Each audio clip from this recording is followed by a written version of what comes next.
अस्सलाम वालेकुम dear viewers और अजीज अतिबाए कराम। हमारी बहुत सी दवाइयाँ ऐसी होती हैं जो जहरीले असरात भी रखती हैं और कुछ कुछ तजात हैं वो तो उसमें भी ऐसे जहरीले अज्जा होते हैं। तो बाज़ औक़ात मरीज़ को ओवरडोज हो जाती है या अगर वो कोई गलती से खा ले तो उसके अंदर बड़े उसके जहरीले असरात मरतब होते हैं और बाज़ औक़ात मरीज़ की जान पर बन जाती है। तो ऐसे सूरत में इन तमाम जहरों का तरियाक जो है ये 70 साला तजर्बाकार बाबा जी का नुस्खे हैं जो कि उनके बेटे जनाब हकीम आबद हुसैन साहब ने फ्राम कमालिया से भेजे हैं। ये हर तबीब के मतलब पे ये इनका होना ज़रूरी है और हर तबीब को इनका इल्म होना भी ज़रूरी है। तो सबसे पहले है जी कुचला।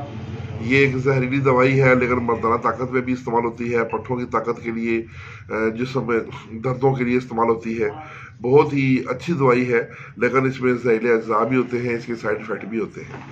तो लिहाजा अगर इसके किसी से साइड इफ़ेक्ट हो जाए या कोई कच्चा अजराखी इस्तेमाल कर ले या इसकी ओवरडोज कर ले तो उसके लिए आपने ऐसा करना है कि काफूर भीमसीनी एक माशा और इसके साथ आपने मिलाना है जनाब ये इसमें है जी 5 तोला सर्द चीनी। काफूर भीमसीनी एक माशा और सर्द चीनी 5 तोला। इन दोनों को खूब मिलाकर पीस लें, पाउडर कर लें। ये आपकी दवा तैयार है और ये आपने एक एक चुटकी दिन में 3 दफ़ा देनी है। तकरीबन 500 मिलीग्राम इसकी मिकदार खुराक है। दिन में 3 दफ़ा पानी से दें। इंशाअल्लाह कुचले के असरात जो है वो जिस्म से निकल जाएंगे। उसके बाद दूसरी दवा है जमाल गोटा। जमाल गोटा जो है ये कब्ज़ के लिए इस्तेमाल होता है, हमारे मतलब में बहुत ज़्यादा इस्तेमाल होता है। ये बहुत अच्छी दवाई है, बहुत ज़रूरी भी है लेकिन बाज़ लोग शरारत की वजह से या मजाक के लिए किसी को खिला देते हैं या किसी मरीज़ को वो खुद ओवरडोज कर लेता है, ज़्यादा मकदार में खा लेता है दवाई, तो उसकी वजह से फिर मरीज़ को शदीद किस्म के मोशन और उल्टी शुरू होती है और उस मोशन जो है वो फिर बाद में उनमें खून भी आना शुरू हो जाता है।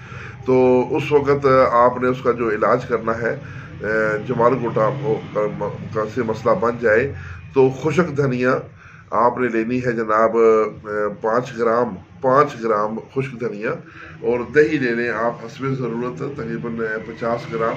उसमें ये 5 ग्राम खुश्क धनिया का पाउडर मिला के खूब उसको मिक्स कर लें और ये चम्मच से खा लें मरीज़ लगातार या इसको पी लें। तो इंशाल्लाह उससे ये होगा कि जमाल गोटा के जो असरात हैं वो भी दूर हो जाएंगे। अब तीसरी चीज़ है बलावा। बलावा भी एक बड़ी ज़बरदस्त दवाई है, बड़ी ताकत पैदा करती है जिस्म में, पट्ठों को ताकत देती है, मर्दाना ताकत के लिए बहुत अच्छी चीज़ है। फालज और लकवा के अमराज में भी जो नुस्खे हैं उनमें भी इस्तेमाल होती है। तो ये बलावा अगर किसी को लड़ जाए या बाज़ औक़ात दवाइयाँ बनाते हुए बलावे का जो धुआं होता है वो भी जहरीला होता है। अगर वो धुआं आपके जिस्म को या आँखों को टच कर जाए तो आपके जिस्म में सूजन आ जाएगी। तो ऐसी तमाम सूरतों में अगर इसकी ओवरडोज हो जाए या इसका धुआं लग जाए तो उससे जिस्म फूल जाएगा।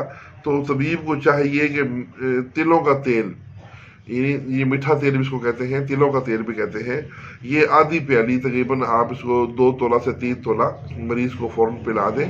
उससे ये होगा कि ये उसका तरियाक है, इंशाल्लाह उसके असरात जो हैं वो दूर हो जाएंगे। उसके बाद है जी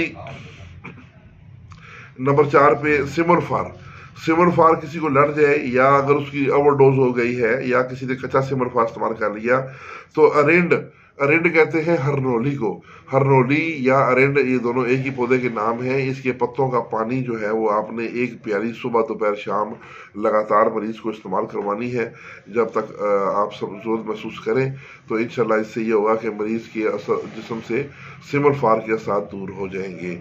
अब आगे रह गया पारा भी एक बड़ी ज़बरदस्त ताकत वाली चीज़ है लेकिन ये भी अगर कच्चा रह जाए या रिएक्शन कर जाए तो उसके लिए जो है 2 चीज़ें हैं, न्याज़बो के पत्ते और बेरी के पत्ते।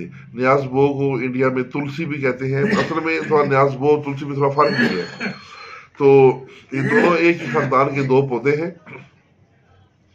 نیاز بو کے پتے اور بیری کے پتے، یہ ان کو بالکل چٹنی کی طرح پیس کے ان کو کپڑے میں نچوڑیں گے، ان کا پانی نکلے گا، وہ پانی ایک جو پیالی ہے یہ آپ نے پلانی ہے۔ اور اس کے علاوہ مدار کی جڑ یعنی آنکھ کی جڑ جو ہے اس کو جلا کر اس کا جو وہ راکھ ہے وہ 1 گرام سے 2 گرام تک وہ بھی پانی کے ساتھ صبح دوپہر شام استعمال کروائیں۔ اس سے یہ ہوگا کہ انشاءاللہ یہ پارا کے اثرات ہیں جسم سے وہ بھی رفتہ رفتہ خارج ہو جائیں گے۔ اب ہے جی آگے سانپ لڑ جائے، اگر کسی کو خدا نخواستہ سانپ ڈس لے تو اس کو فوراً اسپتال پہنچائیں۔ اگر اسپتال دور ہے یا ابھی آپ کو فوری اس کو فرسٹ ایڈ دینی ہے تو اس کے لیے آپ کے پاس یہ نسخہ جو ہے یہ تیار ہونا چاہیے۔ تاندلا بوٹی 50 گرام، اٹ سٹ بوٹی 50 گرام اور پکھڑا بوٹی 50 گرام، یہ تینوں جو ہیں یہ کو کوٹ کر چنے کے برابر گولیاں بنا لیں اور 7 گھنٹے میں ہر گھنٹے بعد لگاتار جو ہے نا ایک گولی مسلسل پانی کے ساتھ استعمال کروائیں، انشاءاللہ جسم سے سانپ کا زہر خارج ہو جائے گا۔ اب ہے جناب بچھو کا زہر۔ بچھو کے زہر کے لیے ایسا کرنا ہے کہ مغز تمر ہندی یہ املی ہوتی ہے، اس کے بیجوں کو کہتے ہیں، تو تمر ہندی کا جو چھلکا موٹا موٹا اوپر سے توڑ لیں، جو براؤن کلر کا چھلکا ہوتا ہے، اس کے اندر سے بالکل سفید رنگا وائٹ اس کا مغز نکلے گا، وہ مغز آپ نے پاؤڈر بنا کے تو اس کو پانی سے تھوڑا گیلا کر لیں، یہ پیسٹ بن جائے گا۔ یہ آپ نے جہاں پہ بچھو نے ڈنگ مارا ہے وہاں پر آپ نے تقریباً 2-3 انچ کی جگہ پہ وہ آپ نے یہ لیپ کر دینا ہے، تو اس سے یہ ہوگا کہ بچھو کے زہر کو یہ چوس لے گا اور مریض کو سکون آ جائے گا۔ یہ بڑا تکلیف دہ یہ اس کا بچھو کا زہر ہوتا ہے اور بڑی مریض کو اذیت ہوتی ہے۔ تو اس کے بعد یہ ہے تانبا، سب سے اہم چیز ہے۔ عموماً ہمارے لوگ تانبا کھانے کا بہت شوقین ہوتے ہیں، تانبا ہے بھی بڑی پاور والی چیز ہے، اور لیکن اگر اس کی کچا رہ جائے یا اس کی اوور ڈوز ہو جائے تو پھر اس کا ریئیکشن بہت خطرناک ہوتا ہے، سارا جسم جو ہے وہ جسم کا گوشت پھٹ جاتا ہے، یا مریض کو کوڑ کا مرض ہو جاتا ہے، اس کے جسم میں سے نا جگہ جگہ پہ زخم اور دانے سے بن جاتے ہیں، ان میں سے مواد نکلتا رہتا ہے۔ تو ایسا اس وقت ایسا کرنا چاہیے طبیب کو کہ کشتہ فولاد 2 رتی ٹھنڈی لسی کے ساتھ ملا کے یا وہ منہ میں ڈال کے اوپر سے لسی پلائیں، تو یہ مسلسل اسی کچھ ڈوزیں استعمال کروائیں گے تو انشاءاللہ آستہ تانبے کا زہر جو ہے وہ جسم سے نکل جائے گا۔ تو کچھ مریضوں میں ایسا ہوتا ہے وہ ایک پیدائشی بیماری بھی ہے، اس میں بھی جگر میں تانبا جمع ہو جاتا ہے اور پھر مریضوں کے جسم پیٹ میں پانی پڑ جاتا ہے۔ اگر ایسا مرض لاحق ہو جائے، اس بیماری کا نام میرے ذہن میں نہیں آ رہا، کوئی اریکسن یا اس قسم کا نام ہے اس کا، تو اس میں بھی آپ یہ تانبا ہی فولاد استعمال کروائیں تانبے کے اثرات کو دور کرنے کے لیے۔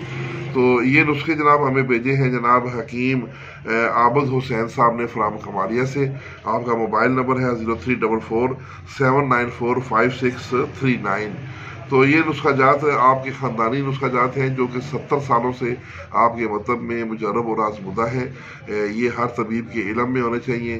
اس میں جو اجزاء ہیں کوشش کریں آپ کے مطلب میں تیار ہوں، کچھ چیزیں تو آپ فوراً بنا بھی سکتے ہیں، تو جو فوراً بننے والی نہیں ہے وہ آپ تیار کر کے رکھیں تاکہ آپ کی کسی مریض کو اگر کوئی سائیڈ ایفیکٹ ہو تو اس کا آپ تدارک کر سکیں۔ تو اس کے ساتھ اجازت، اللہ حافظ۔